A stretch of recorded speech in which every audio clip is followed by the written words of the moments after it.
Hi, I'm Frank Sesno, coming to you from the Planet Forward studios at the George Washington University in the heart of Washington, D.C. This week we've partnered with PISA. That stands for Partnerships for International Strategies in Asia. They're a GW group.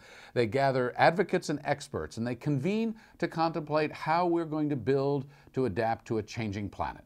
Their most recent project, helping 3 generations of women in Nam Dinh, a town in Vietnam, who are confronting and adapting to a rise in sea levels. Vietnam's long coastline and 2 major rivers make it one of the country's most vulnerable to climate change.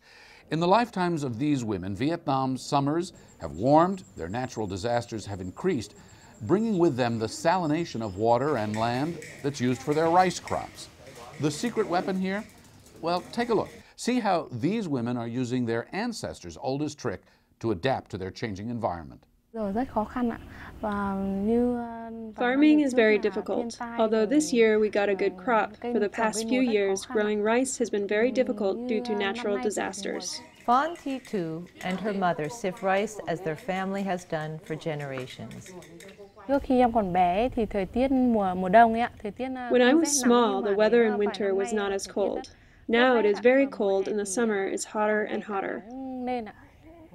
They live near the Red River in Vietnam, a rice-growing area especially vulnerable to cyclones and flooding. Miss Tu and the women in her rice-growing village of Nam Dinh province are seeing it, and with help, they are confronting and adapting. Climate change is not a topic of debate in Vietnam. It's a real challenge to future prosperity and security.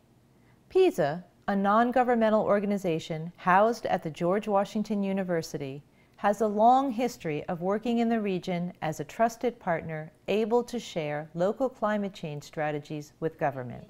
We partnered with the Center for Gender, Family and Environment in Development, a Hanoi-based NGO, to discover if women in the Nam Dinh province, a community vulnerable to climate change, are adapting and how.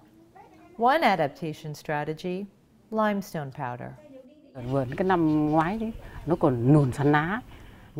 we use lime powder before growing, the pests were killed and we can desalinate the salt water.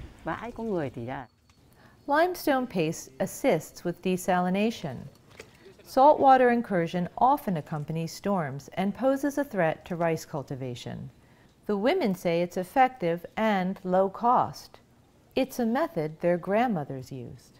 They always use limestone powder for desalinating and deilluminating, as the traditional way. Working together, PISA and its local partners can help ensure that these women's voices are heard.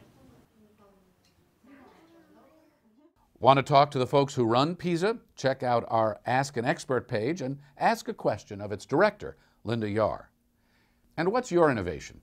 What's your community, or a community you know well, doing to change and adapt to this planet around us? We'd like to hear from you, and we'd like for you to weigh in at planetforward.org.